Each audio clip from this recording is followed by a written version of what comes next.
Oi gente, tudo bom? Meu nome é Flávio, acho que vocês já conhecem aqui do meu canal.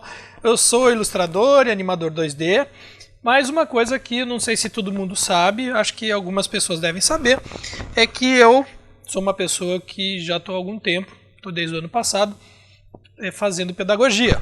Aqui, ó.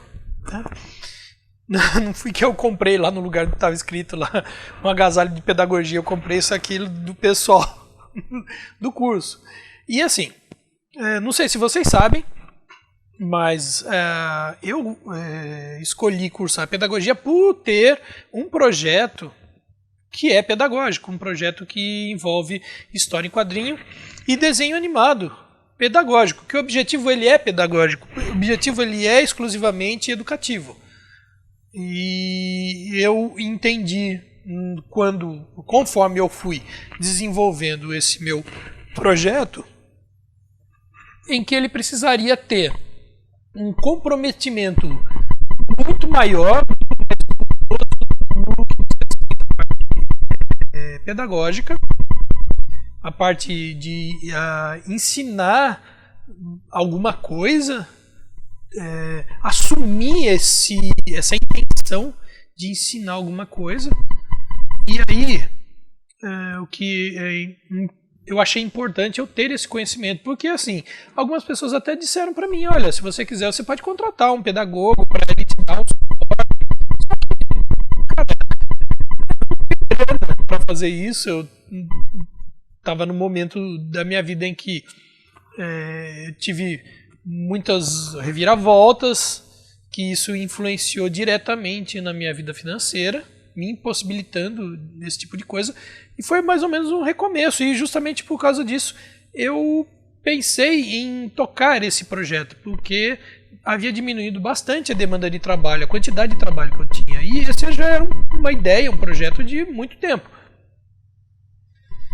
E eu percebi que havia uma tendência a se desenvolver um sistema de ensino à distância, e eu pensei também que isso poderia ser uma forma de você compensar as deficiências do ensino à distância, porque eu sei que tem deficiência no ensino à distância, porque na verdade sempre teve.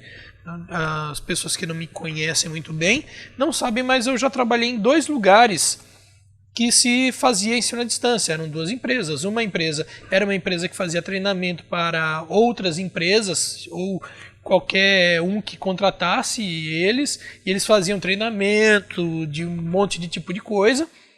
E eu trabalhei numa empresa que era de RH, de internet, e na verdade desenvolveu. Foi a primeira dessas empresas aí de RH que você bota o currículo na internet a desenvolver um ensino à distância, que era uma forma de capacitar as pessoas. As pessoas poderiam fazer lá, pagar para fazer cursos, aí ela aumentaria os seus, enfim, o que vai colocar lá no currículo e tal.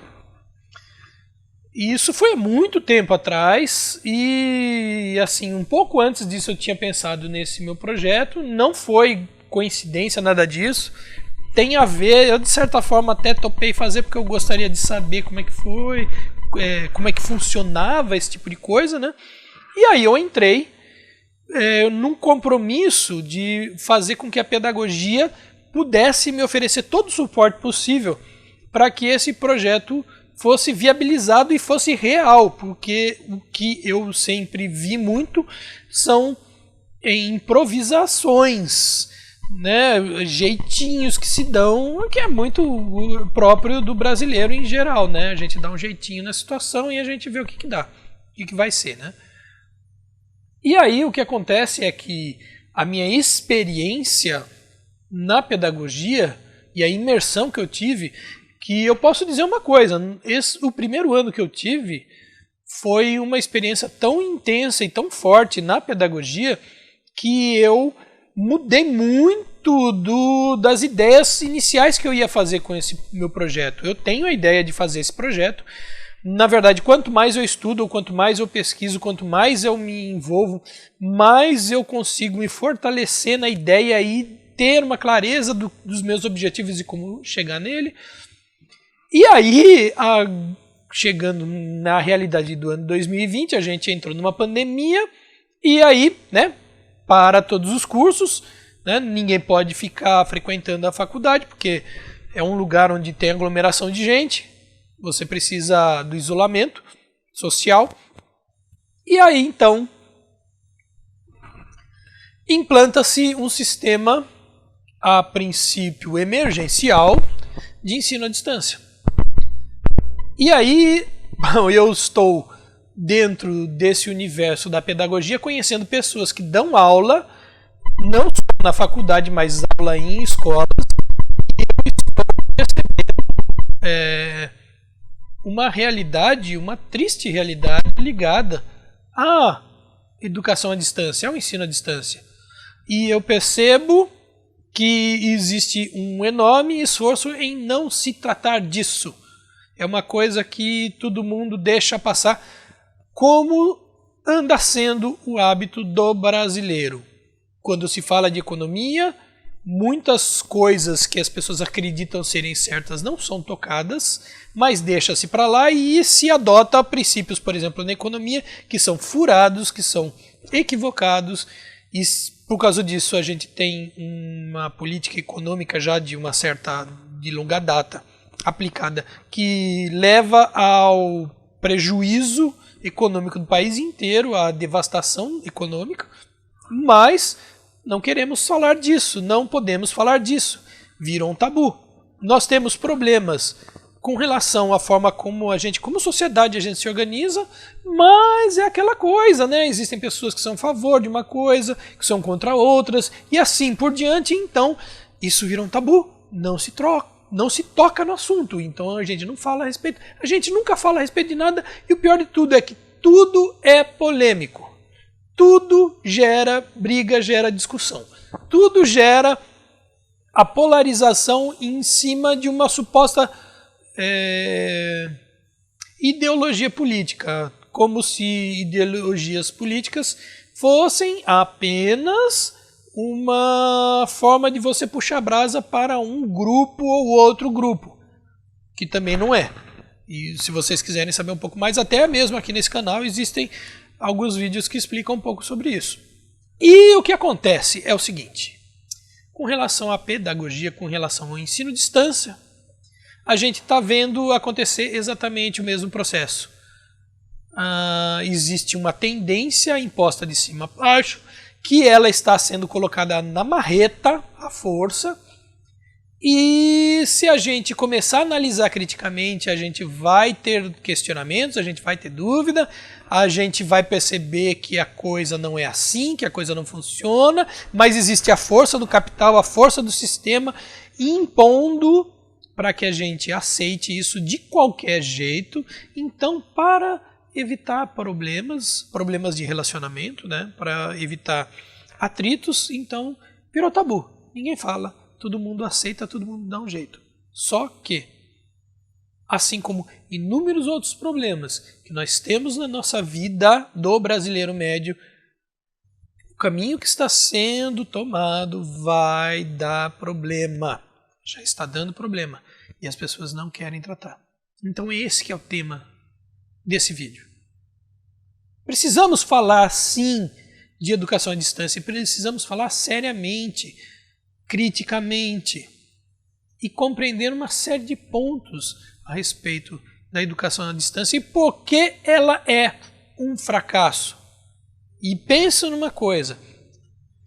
Eu, ao falar aqui de fracasso ou de sucesso, não me refiro ao sucesso ou ao fracasso comercial, mas ao sucesso ou ao fracasso daquilo que seria o objetivo inicial de qualquer coisa. No caso de um ensino, ensinar, ou fazer com que as pessoas aprendam.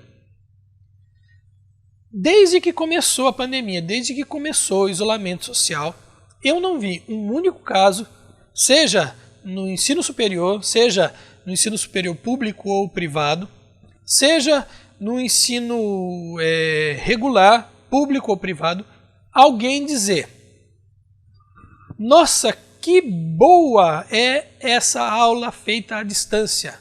Ela é muito melhor do que a aula tradicional. Eu aprendi muito mais facilmente a matéria. Foi muito mais fácil fazer. Foi muito melhor. Não.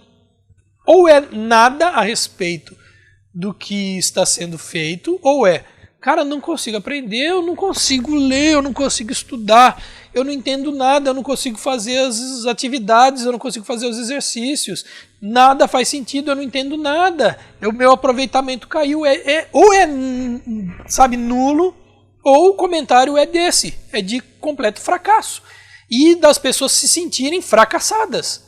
Isso, independente da pessoa ser alguém que tenha acesso à internet, tenha dinheiro, tenha poder aquisitivo ou não ter, a dificuldade ela existe.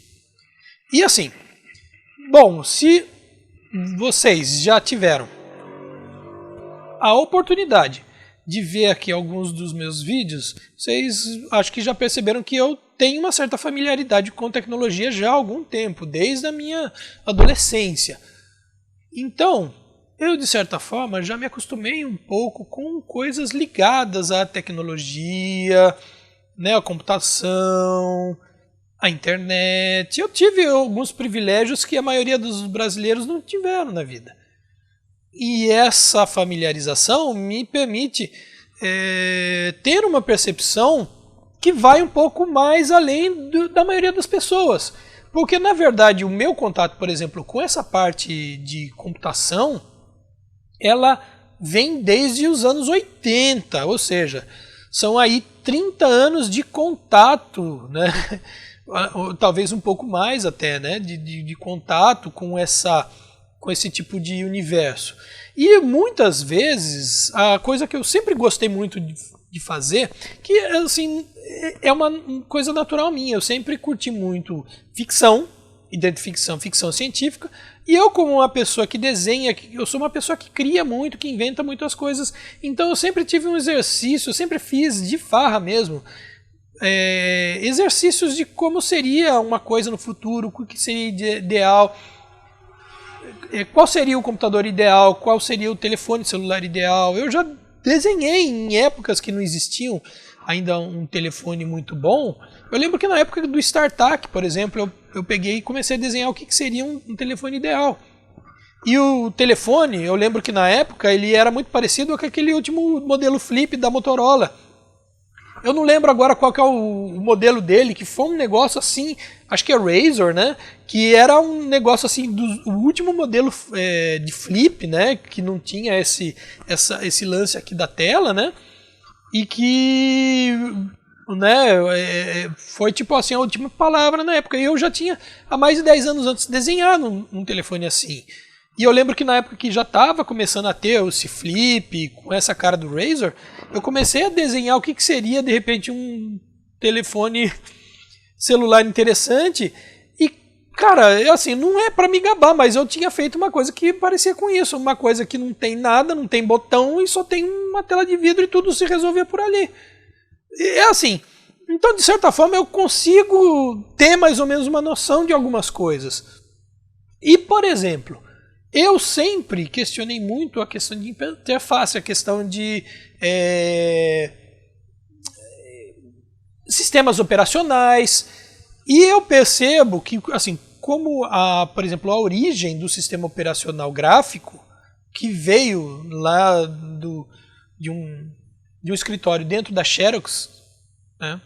Eu não sei se vocês sabem disso, era uma divisão chamada PARC, que deu em nada porque os executivos da Xerox não entenderam qual era a proposta, mas ali já tinha toda a pesquisa de você ter né, esse nosso desktop que a gente conhece, essa nossa mesa, né, com pastinha, com esses compartimentos, com arquivo, com tudo mais. E tudo isso foi meio que desenvolvido, meio não, né? Totalmente desenvolvido para reproduzir um ambiente de um escritório. Por isso que você tem arquivos, por isso que você tem pasta, por isso que você, ainda hoje, você vê que foi tudo pensado dentro de um paradigma de ambiente de escritório. E aí o que acontece? Só que o negócio é tão bem feito, tão promissor, que esse conceito se expandiu ele se expandiu e todos os computadores, todos os sistemas operacionais, eles se baseiam nesses princípios. E o que acontece é que, hoje em dia, o computador, o telefone celular, o tablet, enfim, que são computadores. A questão é que a gente pensa neles não só para você utilizar coisas como se você faria num escritório, mas para muitas outras coisas. Você ouve música, você faz arte, você faz vídeo, você edita vídeo, você faz pré-produção, pós-produção, você escreve roteiro, você faz a produção de, por exemplo, um desenho animado inteiro no computador. Um desenho animado inteiro, desde o storyboard, desde o roteiro, desde tudo, todos os processos. Hoje em dia, de um desenho animado podem ser feitos só no computador. Não precisam nem serem feitos na mão. Só que o que acontece é que a gente, dentro de um sistema capitalista, quando você inventa uma coisa, eu inventei esse negócio aqui, o que é isso aqui? Isso aqui é olha ali, é uma lanterninha. Mas essa lanterninha ela é legal, né? Então, vamos ganhar dinheiro com isso? Vamos. Aí o que acontece? 6 meses depois, você pega e inventa uma lanterninha desse tamanho, aliás, não é nem desse tamanho, é menor do que isso e ilumina 10 vezes mais. Aí você fala assim, nossa, eu inventei uma lanterninha que ela sabe, vamos colocar aqui assim, ó. A lanterninha que eu inventei agora é deste tamanho, é do tamanho só da lente da lanterna anterior, né? Ilumina muito mais. Só que aí o cara fala assim, o cara que está fabricando ali fala assim, pô, muito legal, isso só que tem um problema. Qual é o problema? O problema é que a fábrica está fabricando um monte dessas lanterninhas, está vendendo bem pra caramba, e a gente tem que vender essa lanterninha. E assim, a gente ficou aí um tempão pesquisando essa lanterninha, e, cara, a gente tem que ter lucro com isso, a gente precisa vender essa lanterninha, precisa desovar, a gente precisa ter um lucro para isso. Dá para você segurar essa outra lanterninha pequenininha, que é só do tamanho da lente da lanterninha anterior, e que ilumina bem mais? Porque senão não vai, dar um jeito. Aliás, vamos fazer melhor. A gente começa a desenvolver no meio do caminho, até chegar nessa lanterninha aqui, a gente faz primeiro uma lanterna que é, sei lá, 10% menor, e ilumina 110% a mais, aí a gente vende como uma evolução. Então daqui a mais ou menos 15 anos, a gente chega nessa lanterninha, nesse negocinho aqui, ó, nesse topinho aqui, entendeu? Só que aí a gente ganhou muita grana, porque o que acontece? A gente fazendo isso agora, olha, não tem ninguém que fabrique isso, vai ter um monte de gente que com o tempo vai começar a descobrir como é que fabrica isso. Então, quando a gente perceber que alguém já está fabricando isso, a gente vai ter um concorrente, a gente faz uma menorzinha, que ilumina um pouquinho mais, aí o concorrente vai ficar correndo atrás, e aí a gente faz uma assim, e a gente chega nessa lanterninha. E aí o que acontece? Você ganha uma puta de uma grana, em anos e anos, e de repente, todo mundo poderia ter uma lanterninha, que é um negócio desse tamanhinho, que ilumina pra caramba. Só que a pessoa não vai ter esse benefício assim tão já. Por quê? É preciso ter vamos ampliar, né? Vamos esticar a possibilidade de você lucrar. E é isso que acontece com a tecnologia. Aliás, isso acontece com tudo que é fabricado. Você amplia, né, a evolução, a possibilidade da evolução, para que a cada ano você tenha um modelo novo, um pouquinho mais evoluído, e aí a pessoa que comprou uma coisa vai ter que comprar de novo, e aí você compra, produz, vende. Tudo bem, você vai gastar matéria-prima pra caramba, você vai produzir lixo pra caramba, mas até aí faz parte do jogo, não é mesmo?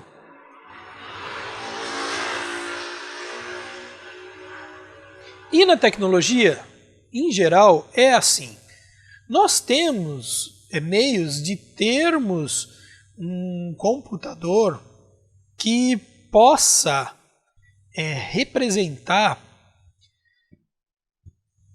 da melhor forma possível a realidade. Nós temos computadores, nós temos meios, na verdade, não temos os computadores, mas nós temos meios, nós temos tecnologia, nós temos condições para termos computadores, não é só que sejam mais rápidos, mas que estejam mais dentro de uma normalidade. muito maior do que a gente tem hoje em dia. Nós poderíamos ter computadores que são mesas, que funcionam como mesas, que podem ter uma tela aqui na frente, igual aqui no meu computador, mas que podem, sabe, se expandir para tudo e, por exemplo, tudo ser periférico, você sabe, você ter aqui um scanner, um não sei o que, um isso, aquilo, aquele outro, a mesa digitalizadora, sabe, você escrever aqui o negócio já fica, enfim, sabe, já poderia ser tudo desse jeito, mas não é. E vai ser algum dia? Quem sabe algum dia, daqui a 30, 40 anos, mas a indústria ela precisa lucrar, ela está no meio do caminho. Certas pessoas, como um cara chamado Steve Jobs, né, para o mercado de informática, eu ouso dizer que foi graças a Deus que ele morreu, porque ele era um cara que estava atropelando a evolução tecnológica muito rapidamente, e isso estava gerando muito prejuízo para o mercado, porque ele fazia produto em cima de produto cada vez melhor, cada vez mais evoluído, e tanto é que houve um salto, desde que ele tinha voltado, né, pela segunda vez para a Apple. Quando ele ele tinha saído da Apple, a Apple estava quase falindo e a Microsoft estava nadando em braçada. De repente, ele volta e aí começa a ter uma virada, e até mesmo o conceito de como que eram os computadores, era tudo mais, começou a ter uma virada. E hoje em dia, né, a necessidade de computadores de mesa diminuiu bastante, porque você tem o seu celular, tem o seu tablet, e muito disso vem graças ao Steve Jobs, e não porque ele descobriu esse tipo de coisa, mas porque ele viabilizou a produção desse tipo de celular. Graças a ele a gente tem Android até baratinho, mas precisou ter o cara lá que foi fazer o iPhone. O iPhone é caro para burro. E você pode ver que depois que o Steve Jobs morreu, a Apple virou só um produto de luxo, porque a evolução mesmo, as grandes evoluções que os computadores da Apple tinham, morreram, não tem mais nada. Você vê, vez ou outra, uma coisa ou outra acontecendo em computadores que são de outras empresas. Você tem agora, acho que um modelo da LG, que é um laptop, que de repente ele resolve muito problema, porque ele é um laptop que ele tem uma tela sensível ao toque, tem uma caneta que ele ao mesmo tempo é um tablet, mas é um computador. Aí você tem já um projeto já de um bom tempo, de uma mesa da Microsoft, que ela é genial, só que ela é genial, mas ela não é perfeita. Só que isso eu já devo ter visto a primeira vez, acho que uns 4 anos atrás. Você acha que em 4 anos não dava para você já pesquisar um modelo que fosse perfeito? Só que acontece o seguinte, isso vai vir para o mercado a que preço? Esse laptop da Samsung, né? Eu vi que era um preço assim bem caro.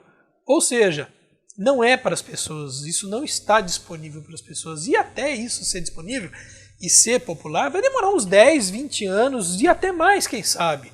Só para você ter uma ideia, a mesa digitalizadora, hoje em dia você tem mesa digitalizadora de R$300. Só que a mesa digitalizadora é um negocinho desse tamanhinho, entendeu? Aí você pega uma mesa digitalizadora que pareça uma prancheta média, por exemplo, a área de você desenhar, você vê que custa R$3.000, R$2.000, mais de R$2.000 na verdade. Dificilmente você vai achar por menos disso. Mesmo essas chinesas, que eu nem sei quanto está vendendo, mas numa loja mesmo regular aí que você tenha condição de querer saber exatamente o que ela faz ou quais as características técnicas dela, ela está cara, porque se você comprar direto do chinês, você vai, sei lá, vai chegar daqui a 6 meses e pode ser que venha gato por lebre ou simplesmente não funciona e você não vai ter garantia nenhuma, né? Então o que acontece é que tudo isso mostra uma tremenda má vontade da tecnologia em se adaptar à nossa necessidade real, à nossa realidade. Ela pode ser o mais real possível. E aí a gente vê a realidade do ensino à distância. O ensino à distância, ele pode ser viável? Ele pode ser viável, mas para que ele seja viável, ele precisa garantir às pessoas que vão estudar, que vão aprender, que vão interagir com a tecnologia, uma experiência que seja imersiva a ponto de ser o mais parecido com o que é na realidade. E nós não temos essa tecnologia efetivamente pronta. E nós não temos, porque é uma questão de você não falar assim, mas com um computador e uma internet boa eu faço. Tá, mas esse computador ele foi desenhado para te atender num ambiente escolar, para reproduzir um ambiente escolar? Ele consegue suplantar a imersão que você tem, a completa imersão que você tem dentro de uma sala de aula? Ele não foi feito para isso. Se você tem um celular, o celular eu já falei, porque esse é um tema de um outro vídeo. Já falei numa tela dessa aqui, no celular, ó, não sei se vocês estão vendo, esse celular ele está sendo carregado. Porque celular gasta bateria. E quando você usa ele, principalmente coisas mais, né, mais ferradas, a bateria dele vai embora mais rápido. E aí você tem uma aula de 1 hora, 2 horas, a bateria vai rápido. Acaba com a bateria. Se o seu celular for um pouquinho mais velho, é aí que ela vai embora mesmo, porque ela não dura nada. Então você precisa ter um celular novo, você precisa ter um celular bom, e com essa telinha, me diz uma coisa, você pode até ver um vídeo aqui com áudio, alguns celulares têm um áudio legal, a conexão de internet é sempre pior para celular do que para o computador, e é porque assim, o computador é o top, aí vai para o laptop, é o top, né, é equiparado, aí você vai para um tablet piora um pouquinho, você vai para o celular piora mais. E se você pegar ainda planos de chip, aí que piora de vez, porque a velocidade desses planos de celular de telefonia são horrorosos. Sem contar que, tecnicamente, a gente tem sempre um sistema de fornecimento de conexão que ele sempre está no limite, porque tudo tem que dar lucro. Então, se você tem ali um sistema instalado, tem que ter um maior número de pessoas, de usuários usando aquilo ali, sobrecarregando aquilo ali, porque aquilo ali sobrecarregado é mais gente pagando pelo mesmo serviço, e isso vai aumentar a margem de lucro, né? É basicamente a receita do capitalismo. E por isso as coisas tendem a não dar tão certo, né? Porque assim, tudo é contenção de gasto para aumento de lucro. E isso é doentio. E agora, numa época como essa de pandemia, de isolamento, a coisa que fica mais patente em todos os pontos, em todos os aspectos, é o quanto esses princípios, essa mesquinharia provinda do sistema capitalista, da forma como ele é, como isso é prejudicial para a humanidade, em todos os aspectos. Aí a gente vê uma coisa também. O ensino à distância, ele é possível dele ser realizado? Vamos pensar assim. Vamos supor que você decida, eu vou fazer um ensino à distância. Então você vai precisar primeiro, antes de mais nada, ver o que você precisa limar de distração, de um monte de coisa, e você focar no ensino à distância. Tanto é que é uma decisão que a pessoa tem que fazer com uma certa sabedoria. E uma disciplina que ela precisa ter, que ela não envolve apenas ela envolve muitas vezes a família inteira, porque a família inteira vai ter que dar suporte para ela fazer o ensino à distância. Porque aquele momento é sagrado, sem interferência, sem nada. E o que acontece é que o ensino à distância é assim, ele tem uma diferença do ensino presencial. Ele cansa mais, porque você ficar sentado numa cadeira durante horas, você não levanta, não tem intervalo, você não conversa com pessoas do lado, aquilo te força a você ficar com a sua atenção assim o tempo todo.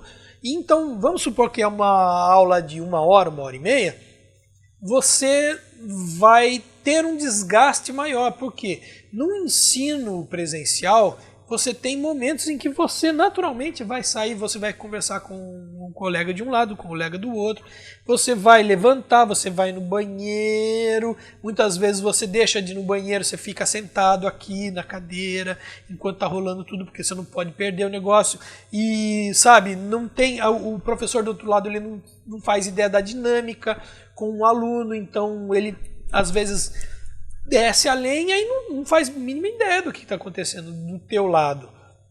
Sem contar que se você tiver uma sala, vamos supor com 40 pessoas, vamos supor que todo mundo abra a sua câmera e o seu microfone.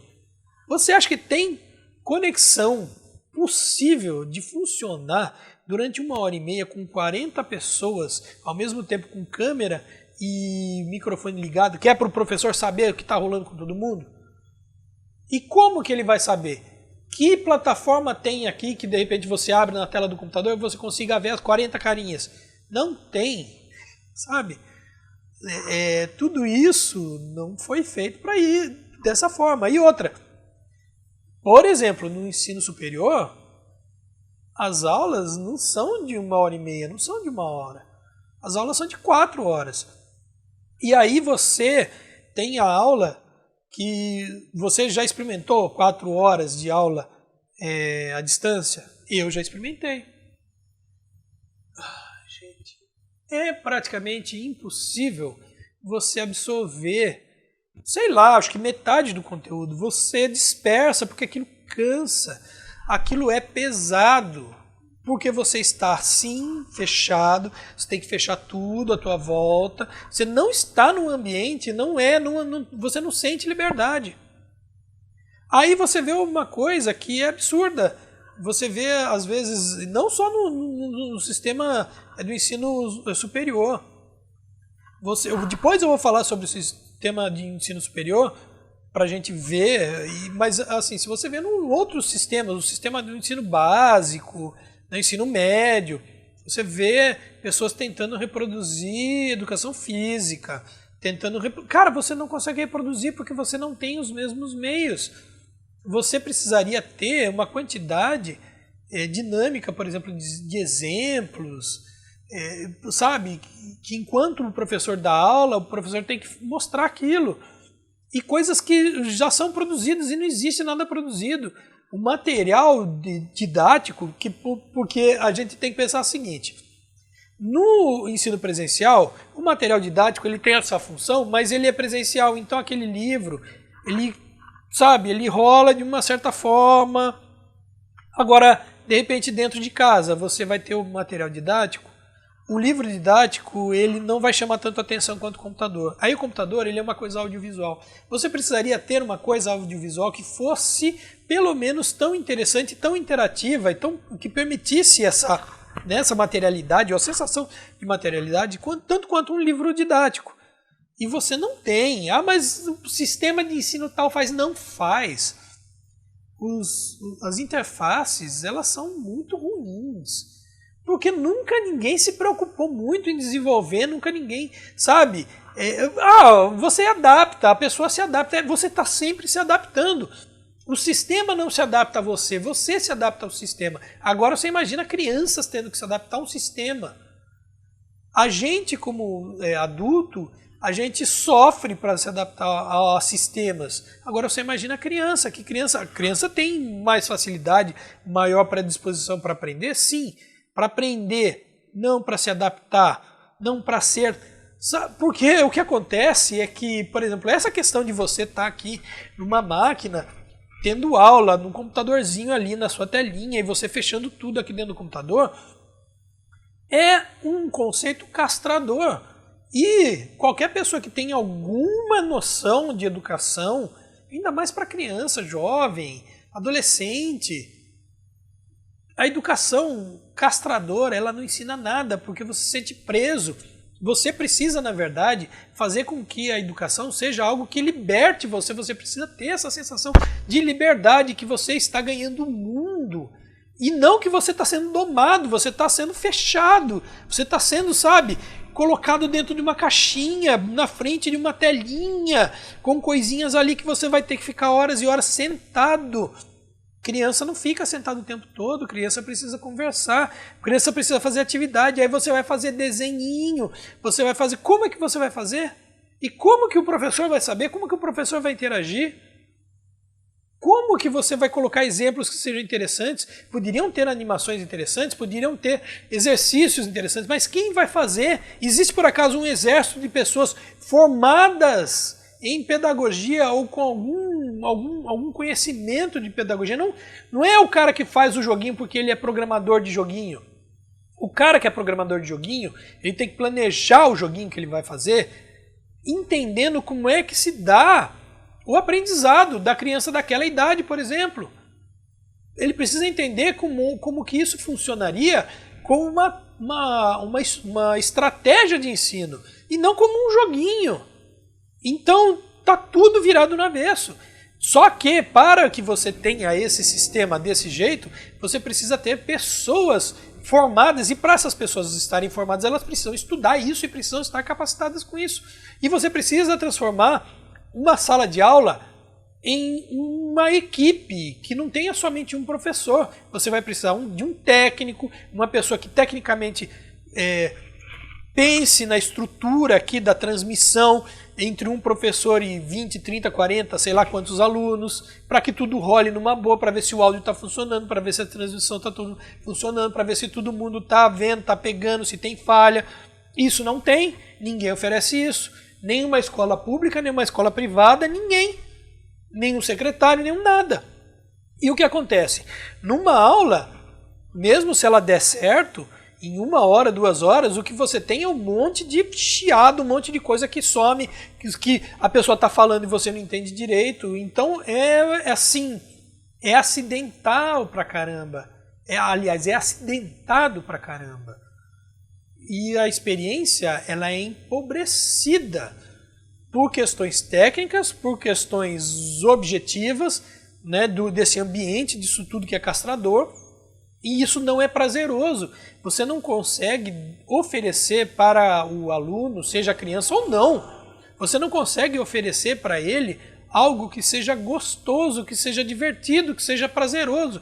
O aprendizado precisa ser entendido, precisa ser sentido como algo prazeroso, para que exista um aprendizado. Porque, caso contrário, é mera burocracia. Vocês entendem isso? Agora, isso tudo prejudica todo o processo de aprendizado, e o pior de tudo é que quando você estuda a pedagogia, você percebe que todos esses princípios, todas essas ideias vão contra tudo aquilo que a pedagogia prega como sendo o que você deve fazer. Porque por que você estuda a pedagogia? Para ser apenas professor? Não, para você conhecer técnicas, conhecer formas de você aplicar essas coisas e você ter mais facilidade para ensinar. O seu esforço de ensino para que ele seja mais eficiente, para que ele seja real. E eu vejo, por exemplo, pessoas de grupos de discussão de ensino, pessoas que tá em casa com os seus filhos e não conseguem ensinar eles nada, não conseguem ensinar matemática, não conseguem ensinar a ler e escrever. E não são apenas os pais. Existem professores que são pais, professores que são professores de ensino básico, de ensino fundamental, e que com os seus filhos eles não têm essa possibilidade, eles não conseguem, eles são mal sucedidos com seus próprios filhos nessa tarefa de auxiliá-los no aprendizado do ensino à distância. E olha só que luxo, quantos de nós podemos nos dar ao luxo de ter filhos que têm professores, esses professores vão ajudar. Se os filhos dos professores fazendo EAD com a condição dos seus pais estarem lá em cima e ensinando e utilizando as técnicas que eles já aprenderam, e mesmo assim eles percebem que eles não conseguem ensinar, quem me dera o resto? O que não falta são evidências que comprovam o fracasso do ensino à distância. E aí eu vou chegar na questão do ensino superior. O ensino superior, ele tem um formato de aula que é uma coisa, eu posso dizer até meio clássico, né? Que é a forma como você vai trabalhando as matérias. Você tem uma série de assuntos, né, de tópicos, que seriam um ponto, né? Qual é o ponto que vai ser ensinado? Que aí você tem aquilo que são os textos clássicos, os textos utilizados dos livros, dos autores clássicos, dos autores que são reconhecidos academicamente, e que o conhecimento deles, o estudo, o trabalho que eles tiveram, são os trabalhos que possibilitaram o desenvolvimento daquela matéria, daquele conhecimento. E aí o que você faz então? Você chega para o aluno e você fala assim, olha, olha, dia tal, dia tal, dia tal, a gente vai tratar do tema tal, da matéria tal, enfim. Então você vai ler esse livro, ou esse capítulo, essa página, essa de autor tal, e aí você vai ler aquilo ali, o cara pega aquilo ali e vai lendo. Se ele conseguir ler tudo, beleza. Se ele não conseguir ler tudo, tudo bem, mas assim, essa experiência serve para ele ter um choque.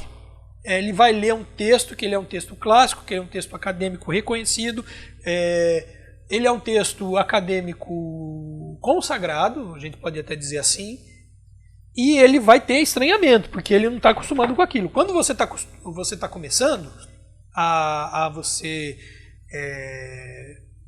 né, você entrou num curso, está no seu primeiro ano, você tem muito estranhamento. Porque a leitura ela é mais rebuscada, ela é mais truncada, só que tudo isso faz parte do teu processo de conhecimento, de apropriação daquele conhecimento. E aí você tem a coisa que é o que vale ouro, que é a aula. Aí na aula o professor ele vai ter um esforço hercúleo para destrinchar todas as dúvidas, todas as dificuldades que você tem, e como porque aquele texto ele foi meio que uma problematização. Você vai ter muitas vezes o primeiro contato, os primeiros contatos com um assunto que você nunca teve a oportunidade de ter contato.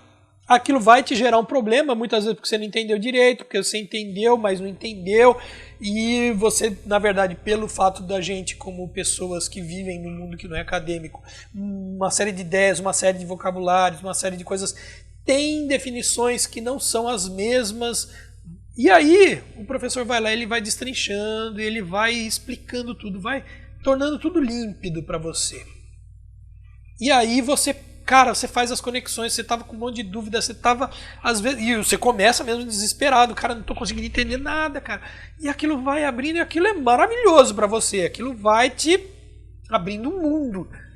E isso vai ajudando você a fazer novas conexões, e aí isso vai gerando todo um processo que depois, em 6 meses mesmo, você já automatiza, você lê o texto, já tem coisa anterior que você já sabia, que vai te ajudar, coisas novas vão ser truncadas, aí vai ter o professor que vai te ajudar, vai destrinchar todo aquele conhecimento, aí em cima disso você vai utilizar a tua capacidade, a sua cognição para você, né, destrinchar tudo, para você investigar mais coisas, aí você vai atrás, naturalmente, porque você cria a sua curiosidade, né, a sua vontade de querer saber mais, aí você pode fazer parte de grupos de estudo, que também é uma coisa que a distância sabe, não rola. Tem gente até que tenta fazer, mas não rola, cara, porque vira um negócio superficial, sabe, um negócio que perde completamente a dinâmica de grupo de estudo, por exemplo. Você pode fazer, de repente, projetos paralelos, você não consegue fazer porque você está à distância. E o pior é o seguinte, a questão é que muitas vezes você, pelo menos, isso também tem a ver com a escola, acho que regular. Você teve a explicação do professor, aí você tem atividade, uma vez ou outra. Porque, na verdade, o ensino ele se baseia na aula, na explicação que você dá. Então você tem o início, que é o texto, aí você tem a explicação, aí você tem uma conclusão, que pode ser uma atividade, ou pode ser uma conversa, enfim, pode ser um monte de coisa, que depois, mais pra frente, vira na prova, na avaliação, certo? Aqui não estou falando se é bom, se é ruim, se existe coisa melhor para fazer, porque existem coisas melhores que poderiam ser feitas, mas até aí tudo bem. É um processo que já é dominado por professores e por grande parte dos alunos. Aí o que acontece? O que vale é a sua presença em sala de aula. O que conta é a carga horária de cada curso, de cada matéria, e essa carga horária são 4 horas por dia, então no final de um semestre você tem uma carga horária de tanto.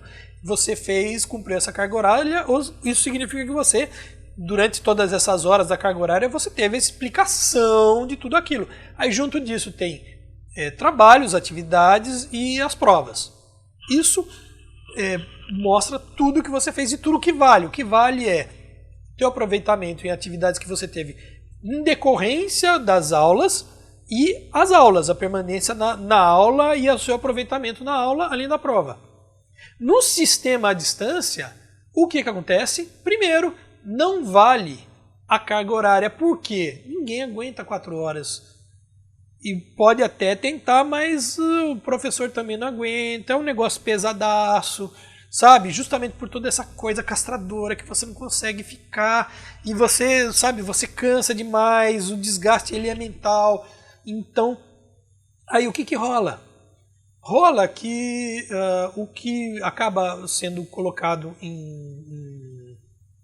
o que acaba valendo no sistema não são a carga horária, mas vamos supor que você precisa saber quantas aulas você tem. Então tem uma exigência de aula. Só que, por exemplo, na questão nossa que é emergencial por causa de uma pandemia, como os alunos não escolheram o sistema de EAD, você precisa ter alguma compensação. Então, combinou-se, não sei quem combinou, não sei com quem que foi feito isso, mas combinou-se que não vai valer a presença em aula. Para que uma aula seja considerada dada por um aluno, o aluno ele vai ter que fazer a atividade relativa à aula. E veja só como é que é. É assim. Você tem um texto para ler, você vai ler aquele texto. Aí você vai ter o professor explicando? Não, você não vai ter o professor explicando, você vai ter a atividade. E cada texto de cada aula exige que você faça uma atividade. Geralmente a atividade o que é? É igual ao trabalho que você faz acadêmico. E eu não sei se vocês estão por dentro de qual é a exigência de um trabalho acadêmico. É exigente, não é igual você fazer a redação lá na sua 2ª série ou no seu 7º ano. É bem mais complicado, você tem que pegar trechos, você tem que discorrer, você tem que fazer argumentações, você tem que fazer conexões, você tem que fazer análise crítica mesmo, não dá para ficar na superficialidade, não dá para ficar só naquela coisa assim, ó, vou mostrar que eu li. Então, você faz o negócio nas coxas e beleza. Que também não vai te proporcionar fazer, de repente, um texto, né, uma atividade muito bem elaborada. E tem muita gente que acha que assim, tá bom. Só que isso significa o quê? Que você não aprendeu muito bem, porque se você não leu direito e se você não entendeu direito, você fez uma atividade que é mais ou menos, pode até servir burocraticamente, mas isso significa que você aprendeu? Não, não significa. Aí você vai ter aquilo que seria a aula. As pessoas estão chamando de encontro. E a maioria das vezes não são de 4 horas, são de repente no máximo de 2 horas. É daquele jeito que você não consegue manter o tempo ali, né, a sua atenção, porque o negócio não é chato.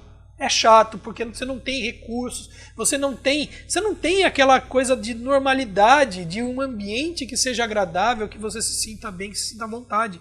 É opressor, é opressivo o negócio. Então você tem uma perda considerável da tua libido do aprendizado, entendeu? E aí você vai lá e a pessoa vai explicar já com uma deficiência muito grande, que já tem uma perda com relação ao que é comparado com o presencial.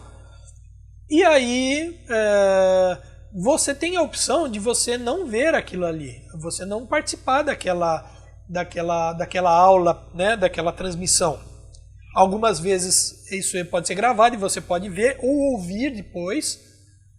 E, na verdade, o que vale, o que conta para que o aluno tenha ali nos seus registros a sua participação, o que seria a sua carga horária, é, na verdade, as atividades. Então, na verdade, o aluno, se ele for um cara muito utilitário, o que ele vai fazer? Ele vai ler, vai colocar o que ele aprendeu, o que ele entendeu lá no trabalho, de qualquer jeito, e ele está livre. Eu, por exemplo, eu sou uma pessoa, infelizmente, eu sou aquele cara Caxias, né? Aquele cara que eu me importo pelo aprendizado. Então, só para você ter uma ideia, cada texto que eu tenho que ler são 3 dias de leitura. Porque eu também estou aqui dentro de casa, eu tenho que ficar parando o tempo todo, porque aqui eu tenho um monte de gatos, os gatos brigam, os gatos querem água, os gatos fazem cocô, os gatos fazem não sei o que, eles querem comida, eles querem não sei o que, bababá, bibibi, bababó, aí vem gente que bate na porta aqui, entendeu? A gente pedindo dinheiro, a gente querendo vender coisa, a gente querendo entrar, a gente querendo sair, a gente... Meu... E isso quando você está, de repente, num lugar... Porque eu tinha o hábito de fazer o seguinte, eu ia para a universidade, ficava lá, ou ficava no centro acadêmico, ou sentava no bosque em algum lugar, ou às vezes sentava no carro, pegava e ficava lendo, aí ia para a biblioteca, pegava um livro, lia, escrevia. Então eu tinha, puta, paz, entendeu? Não tinha ninguém me enchendo o saco.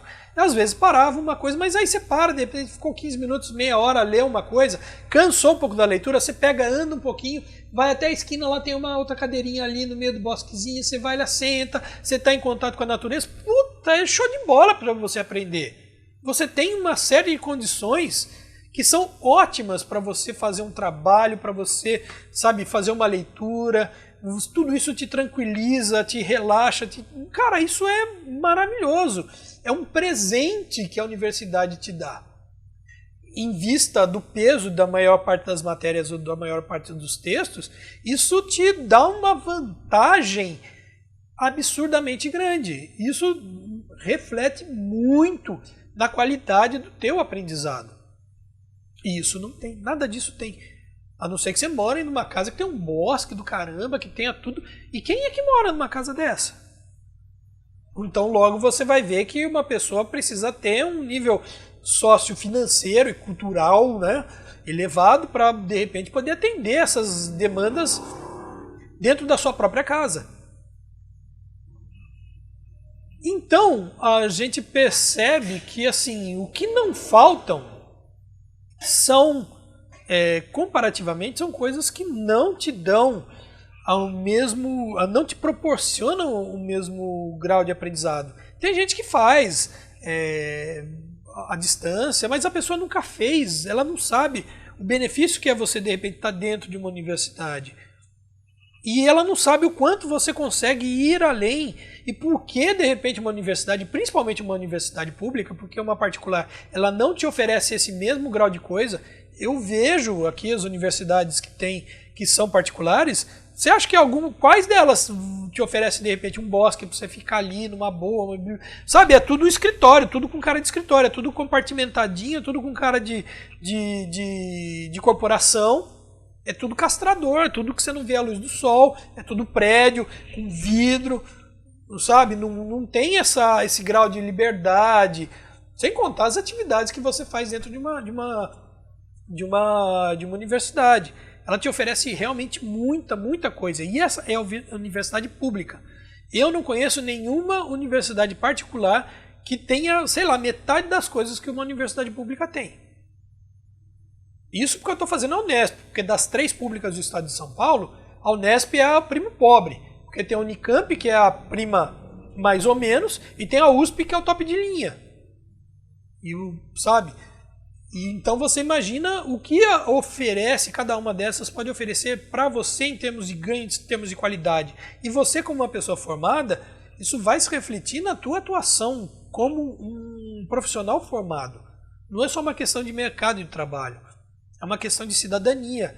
E você consegue, inclusive, ter essa condição de agir e de atuar na sua formação com consciência para agir com cidadania e não apenas ser um apertador de parafuso.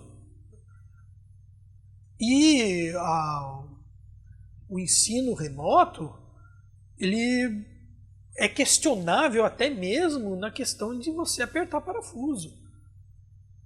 Sabe, as pesquisas que você pode fazer, a exigência que tem ao você fazer um TCC. Tem uma amiga minha que fez pedagogia alguns anos atrás, quando eu entrei ela veio me perguntar assim, pô cara, você não quer o meu TCC?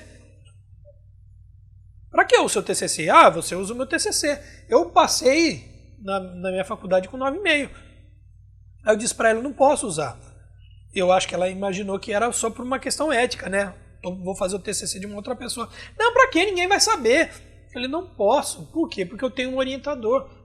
Na verdade, o meu TCC eu vou discutir com o meu orientador. É uma coisa entre o aluno e o orientador. O orientador ele vai conversar comigo, ele vai saber as coisas que eu gosto, o que eu penso, enfim, todas as coisas que fazem parte desse meu tempo de graduação. E aí, em cima disso a gente vai investigando, a gente vai desenvolvendo o tema e o trabalho que vai ser do TCC. E aí eu vou fazer o TCC. É assim. Porque ela tinha feito à distância, inclusive, ou seja, você não tem o luxo, né, o privilégio, né, que eu acho que todo mundo deveria ter, de ter um professor que seja um teu orientador e ele esteja junto com você e ele possa te dar todo esse suporte. E que é maravilhoso isso. Isso te dá uma capacitação que é gigantesca. Eu já tenho um orientador. Eu estou no 2º ano e já tenho orientador. E eu, junto com ele, a gente já fez, por exemplo, uma proposta de iniciação científica. E que, se tudo correr bem, vai ser a minha matéria-prima para o TCC. E, se tudo correr bem, já vai me servir de base para o meu mestrado, né? E assim por diante. A não ser que eu não faça, por exemplo. Mas é uma coisa muito interessante e é uma coisa que tem a ver com as minhas aspirações profissionais, as minhas aspirações, e que tem a ver também com esse meu projeto, que foi o meu motivo de eu ter entrado na pedagogia. Então, a gente percebe que o ensino presencial ele tem uma quantidade de benefícios e de riquezas que são gigantescos se comparado com o sistema do ensino à distância, que não oferece nada disso. E ele é prejudicial e, na verdade, ele, da forma como ele é feito, ele não demonstra nenhuma coisa que esteja de acordo com os princípios que você aprende no próprio curso que você faz. Que pedagogia, não sei se vocês sabem, eu acho que eu já devo ter falado para vocês, porque eu falo para todo mundo que é uma coisa que eu acho do caralho, né? Que é a ciência do aprendizado. Você entende como que se dá o aprendizado, como que você consegue fazer com que uma pessoa aprenda. Isso é muito legal e é um grande presente que eu tive, poder estudar isso. E é por isso que eu acho que é preciso a gente falar tanto, com tanta urgência, do ensino à distância, porque o ensino à distância ele está matando o aprendizado que vai desde o ensino elementar, o mais básico possível, até o ensino superior. Ele está acabando, ele está transformando tudo isso numa terra arrasada. Eu vejo professores reclamando, os professores assim se sentindo frustrados, porque em algumas realidades, em algumas condições, já é difícil você dar aula. Agora você imagina você dar aula à distância, em condições que já presencialmente já são complicadas. Você imagina o que é você dar aula à distância para uma escola de periferia. Você imagina o que é você dar uma aula à distância em que você é encarregado de você alfabetizar uma criança. Você só tem uma certeza, que essa criança não vai ser alfabetizada. Possivelmente, de todas as tarefas que um professor possa ter, em todas as fases da vida de um aluno em potencial, a mais delicada e a que mais exige um carinho e uma aplicação é na alfabetização. A alfabetização é a chave de todas as outras coisas. É um divisor de águas. É uma coisa que vai possibilitar para uma pessoa ter um desenvolvimento humano gigantesco ou não. Por isso que, por exemplo, o analfabeto funcional é uma pessoa tão complicada, porque ela não esteve num processo pleno de alfabetização. Porque você saber ler e escrever seu próprio nome, ou de repente o que está escrito em placa, ou em manual de instrução, não faz de você um cara alfabetizado. Um cara alfabetizado, ele pega um livro e ele lê. Um cara alfabetizado, ele vai entrar numa faculdade, numa universidade, vai fazer um curso, e ele vai ter a oportunidade de pegar um desses livros acadêmicos, um desses livros clássicos, ele vai ler e ele vai entender. E olha só que mesmo você não entender, tem muita coisa que você fica em dúvida. Mas aí um professor vai poder destrinchar as coisas que você tem em dúvida. Agora, como que um alfabeto funcional vai conseguir isso? Aliás, como um analfabeto funcional vai passar no vestibular? E a gente está vendo uma situação em que tudo está virando um sistema de ensino que é meio que de papelão, sabe? Né, igual você coloca aqui, imagina, eu vou colocar aqui uma figura, né, vou mostrar que eu estou num castelo, tá, gente? Aí eu pego o desenho, pinto o castelo de papelão, boto aqui na parede, e aí vocês olham e falam, nossa, que legal, o cara mora no castelo. É um castelo de papelão. O ensino à distância, ele está parecendo um castelo de papelão. É uma coisa que é estruturalmente bastante interessante, mas tem problemas. Primeiro, porque a própria tecnologia, a própria ferramenta, ela não foi desenvolvida para o ensino à distância. Precisaria de muito investimento em tecnologia para que a ferramenta, o computador, sabe, o periférico em geral, ele pudesse suportar e replicar, de repente, com maior conforto para o aluno. Porque tem gente que tem a oportunidade de sentar na mesa da cozinha, que já não é um lugar que vai te proporcionar uma imersão tão boa. Tem gente que bota na mesa do quarto. Poucas pessoas têm um escritório. Aí, de repente, uma pessoa vai... tem gente que faz isso na cama. Você acha que uma pessoa que vai deitar na cama e bota o computador ali, o laptop ali, ela vai conseguir ter a condição de, deitado lá na caminha e tal, a pessoa vai... Sabe, a pessoa não tem espaço para fazer nada, ela não tem como escrever. Aí uma pessoa tem uma escrivaninha, e essa escrivaninha, de repente, ela não... Sabe, ela é pequenininha, ela não vai te permitir nada, e daí você já tem uma parede logo do teu lado ali, você está num lugar escuro, você está num lugar pequenininho. Eu estou num lugar que é relativamente grande, que é no meu estúdio. E eu criei esse estúdio, eu montei esse estúdio para ser um lugar para trabalhar. E aí o que eu venho percebendo é que é muito difícil adaptar esse estúdio para, além de trabalhar, estudar. Eu estou basicamente há 15 dias que eu estou quase que completamente só estudando. E eu não consigo estudar com a mesma velocidade, com a mesma rapidez, com a mesma facilidade com que eu estudava na universidade, porque assim, antigamente eu podia fazer isso no estúdio. O que eu fazia? Eu fazia os trabalhos, mas era trabalho pontual. De repente eu tinha uma matéria só. No semestre eu tinha 1 ou 2 trabalhos para fazer, no máximo 3 trabalhos para fazer, trabalho mesmo, sabe? Atividade ali que você pega e faz ali na formatação, a BNT, o caramba 4. Agora, se você tem 10 aulas, são 10 trabalhos, são 10 atividades para você fazer. Quem aguenta fazer? Me diz, quem aguenta fazer? Quem consegue fazer, quem consegue ter tempo. Porque uma coisa é você ler, aí você pega um texto, não estou com um texto aqui porque o gato dormiu em cima do meu texto. Mas assim, você vai pegar um texto, realmente eu não tenho. Você vai pegar um texto para ler, se você não vai fazer de repente um trabalho, você lê o texto, você entendeu, não entendeu.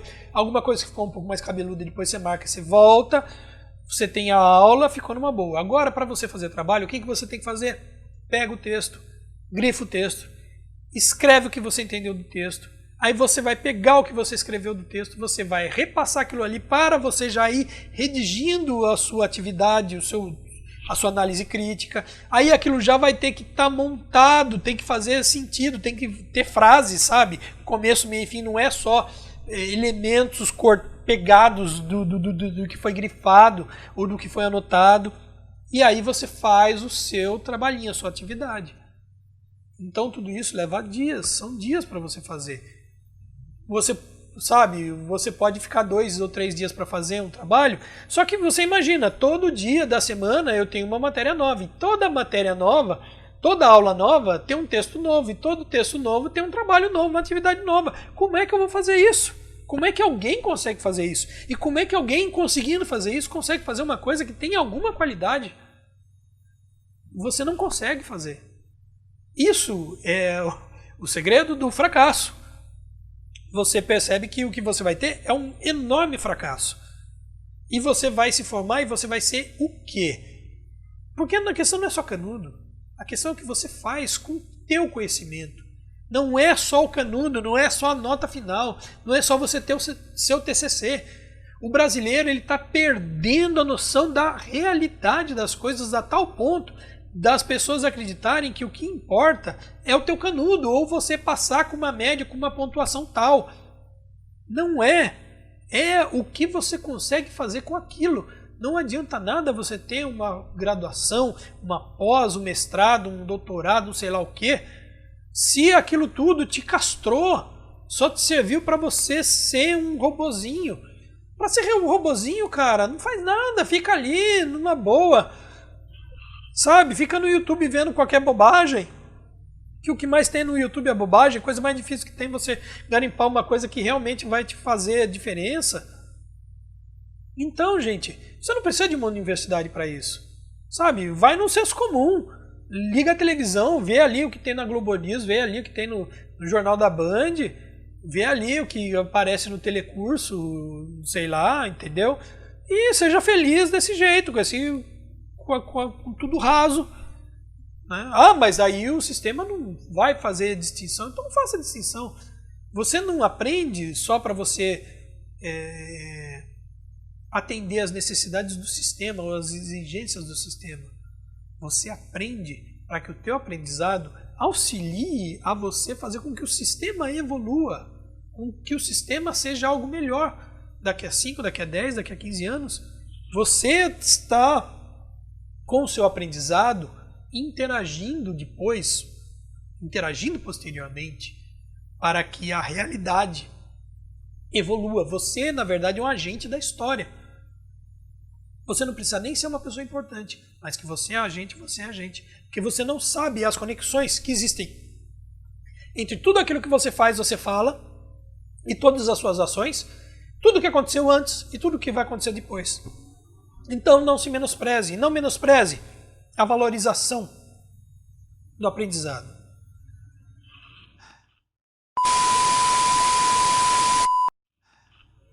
É isso, gente. Obrigado. Desculpe o tempão, desculpe o textão faladão. Eu não vou editar, desculpem. Vai ser ruim.